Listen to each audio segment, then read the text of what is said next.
It was 1982. We got to the airport in time to board our 90-minute flight from Madeira to Las Palmas in the Canary Islands. We rarely had a chance to get off our small island with our 4 kids, and we really were excited to go somewhere else, even if it was another island. The lady at the check-in popped our balloon very quickly when she said Rachel would not be allowed to board. Her document had expired and had to be submitted to Lisbon for renewal. CEF, the immigration police, would not let her leave Portugal without it. I immediately called the CEF agent in Funchal and explained the situation. I would have to go to his office personally to resolve the problem, but the airport was at least 25 minutes from town. Fortunately, it wasn't a weekend or a holiday, and the immigration officer would be expecting me. So I left Abby and the kids with the baggage at the airport and dashed to town. I didn't offer to explain how I got there in under 20 minutes. There was a line at the office, and the boarding time grew closer as I waited in line. Finally, there was just one person in front of me, and whatever form he needed had to have a tax stamp on it. That would have cost less than $1, 20 escudos, probably, but the document couldn't be issued without it. I listened intently as the conversation went something like this. The CEF agent, looking over the application form, said, "Well, that's good, but you have to pay a stamp duty. You can buy the stamp at the tax office downtown." That was at least 15 minutes from where we were. Customer, "Can you get a tax stamp here?" CEF agent, "The tax office sells them. Run down there and buy the stamp, and I'll wait on you as soon as you get back." The customer insisted, "Can't I buy the stamp here?" But that was to no avail, as the CEF agent repeated unrelentingly, "Run down to the tax office where they sell tax stamps." Giving up reluctantly, the man disappeared down the stairs and headed out the gate at the street. The CEF agent then called out, "Next." That was me. We exchanged pleasantries, and the agent confirmed the fact. "Your daughter can't leave without this document, and hers has to be renewed in Lisbon." My body language clearly acknowledged that was a real problem. Verbally, my response was, "Now what?" The CEF agent was pleasant in a professional sort of way as he said, "Well, that's the law." I was used to his flat, matter-of-fact, unemotional tone. His job was to inform me of what the law said, and I knew better than to expect anything else from him. I held my breath and waited for his next move. He continued, "But pursuant to Article such and such, paragraph so and so, I can issue Rachel a temporary travel pass." I maintained my outward demeanor as the paperwork was filled out. The clock was still ticking, and the departure time for our flight to the Canaries drew nearer. The document was ready to be signed. Almost. "You need a tax stamp," he informed me needlessly. Well, of course. I had been in Portugal 5 years, and I learned that no Portuguese document had legal value unless it was signed across an appropriate number of tax stamps. From the previous customer's experience, I knew that meant another 30 minutes at least to get back to the tax office with the stamp. "You need a tax stamp." But before my heart had time to sink all the way to the very bottom of my being, he opened his desk drawer and added, "I have one right here. That will be 20 escudos." Although he had seen me waiting patiently, I guess I was, in line, he had to respect each person in the line. He had to wait on the man in front of me first, but he wasn't obliged to sell a tax stamp to him. That's what the tax office downtown was for. And in the time it took for the man to get back with his stamp, the CEF agent could dispatch my document and allow me to get back to the airport in the nick of time. "Enjoy your week on the Canary Islands," he said as I thanked him and left. Now that agent was a real stickler for the rules, so much so that he got a bad reputation from many foreigners who ran afoul of his seemingly endless regulations. They tried to tell him what the law said and how it applied to them. They only made matters worse. He knew the rules, and he would not bend them. I knew better than to tell him what to do. Whenever he laid out a legal problem, citing article and paragraph in the immigration code, I simply listened and agreed. I didn't protest. So, well, what do I do now? He knew the law, but I knew he also knew a legal way in the code to deal with it. But some regulations had no workaround. In our 40 years in Madeira, we never got a year of furlough, the usual practice of most mission boards and organizations that allow their missionaries to spend a year back home with churches and family every 3 or 4 years. Unlike Brazil, Portugal would revoke our residency status if we were out of the country over 180 days in a year. We would have to start the paperwork all over again. In 40 years, we were in the US for a total of 2 years. 90 days one time, 60 days another time, never a long furlough. Our home visits were more like vacations of a month or less. We know one missionary family that left and only got back to the island after the 6-month period had expired. They lost their residency permit and were given a deadline to leave Portugal. That day, Seth, the immigration police, knocked on the door of their house to make sure they had left the country. There's a moral to my story. Although it may not seem like it, immigration officers do have a heart, but they also have a law to uphold. I think of that when I watch news reports from around the US. Although we were never openly persecuted, as immigrants we were treated as different. Even the lady behind the counter at the local American consular office, upon learning we had come to start a Baptist church on the island, said, "Don't take the Madeirans' God away from them."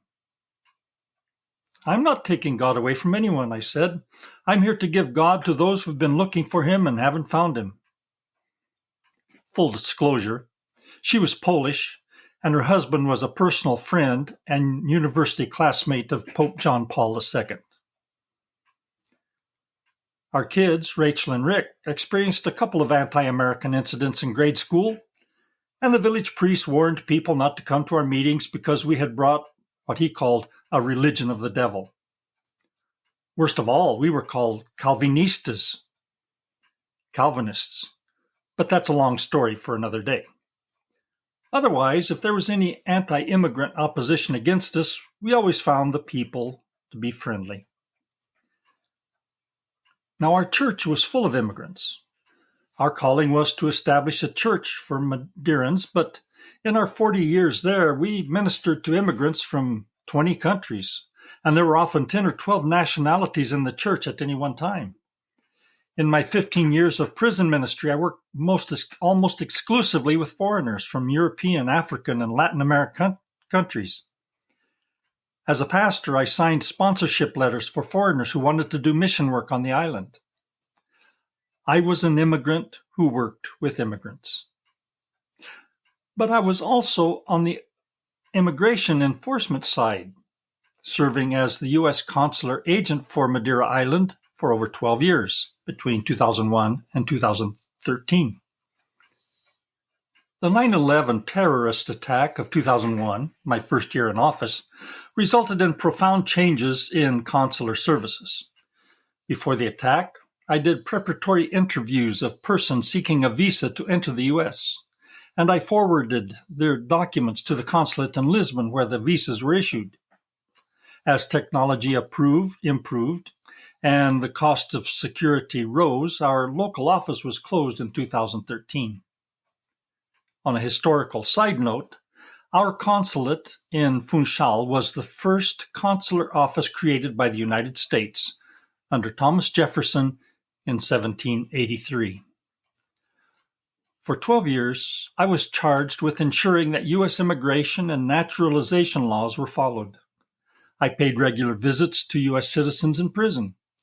Despite headlines touting prisoner releases, the U.S. government will not play a get-out-of-jail card for you if you go to prison for breaking the law of another country. The government's only duty is to ensure that Americans are being treated the same as the national prisoners and that they have been given a fair trial. I asked prisoners if they had any complaints about how they were convicted or if because of their nationality they were denied medical treatment offered to other inmates. The U.S. government will not defend you in court or demand that you get special treatment. A young man from the island came to my office one day to say he had been denied entry into the U.S. at the airport in Boston. The authorities sent him back to Madeira on the next flight. The border agent suspected he was intending to overstay the 60 days allowed under the visa waiver program, and he was held for further questioning in the presence of an interpreter. He was given a transcript of the interview, which I read, and then I told him two things. One, any decision made by a consul or border control officer is final and non-appealable. Two, his answers were full of red flags signaling his intention to overstay his visa.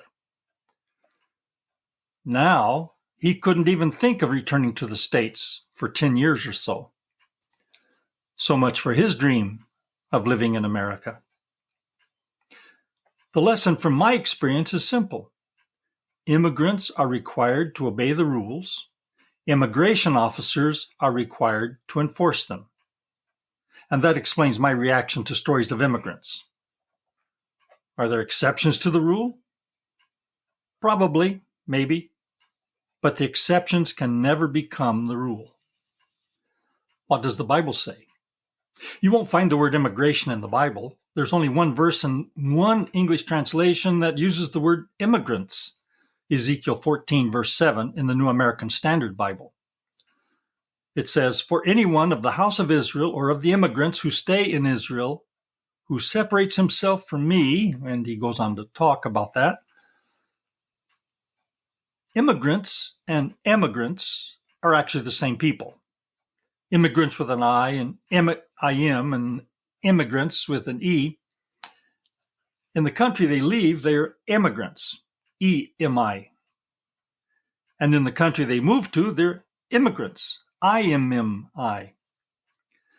The Hebrew word ger is used in its various forms almost 100 times, and it's translated in English as stranger, foreigner, sojourner, 3 times in the English Standard Version as resident alien. The Hebrew lexicon defines ger as a non-native who has taken up residence among the people of God. A settled outsider living under Israel's civil jurisdiction. One who depends on the goodwill of the host community. It is, quote, one who sojourns as a guest. Although sojourner is often used in translation, the word means more than a pilgrim passing through, a temporary dweller, or a tourist, as it were. They're settlers. There are many passages where God commands his people to respect foreigners, to accept the strangers that live among them, and to treat them as guests. On the flip side of that duty, however, we note the responsibility of the ger, the stranger, the foreigner, the settler, that God talks about. The ger is one who lives under the host country's civil jurisdiction, which would include its immigration laws. I'm sure they didn't have them back in the Bible times, but we do today. As an immigrant, I never got involved in politics, local or national, in Brazil or Portugal, and I never expected or demanded the right to vote. There were some Portuguese laws that I felt were unfair because European Union citizens had privileges that I, as an American, did not have. Yet I paid taxes and worked under the same laws as the Portuguese, which included EU laws. But that didn't give me the right to protest in the street or attack authorities demanding a change in their laws. I was a guest who depended on the goodwill of the host country that allowed me to live and work according to their rules. I was in no position to tell them how to run their country. To my mind, immigrants who do not meet those conditions lose their right to the goodwill of the host country. Many immigrants in the U.S. are afraid of what could happen to them. That's understandable. In fact, the Hebrew word for foreigner or stranger is from the same root word translated fear and to be afraid, because that's how we feel when we're in a strange place. As Bible-believing Christians, we live in enemy-occupied territory in this world. In Psalm 119, verse 19, the psalmist says, I am a stranger on earth. Do not hide your commands from me. True, we are strangers here, and this world is not our home. Paul reminded us that our citizenship is in heaven, but in the meantime, we are told to live as good citizens under the civil jurisdiction of foreign governments. We are ambassadors who represent God in a foreign land. We must follow the instructions of God to live in a way that is loyal to the Constitution of the new country of which we are citizens. Now, while the southern border wall is formidable, it's nothing in comparison to the border wall that surrounds the kingdom of God. You can't climb over it, dig under it, or get around it. And there's just one door, the only way to get in. Jesus said, I am the door. I am the way. No man comes to the Father except by me. Now that's the wall that really matters, and no amount of protesting in the streets or human legislation will get you into that kingdom. And if you think immigration officers are tough here, just wait till your interview with the chief immigration enforcer himself. Depart from me, you workers of iniquity. I never knew you. And there it is. There you have it. Immigration as seen by one who has been on both sides of that wall. Which side of the wall are you on?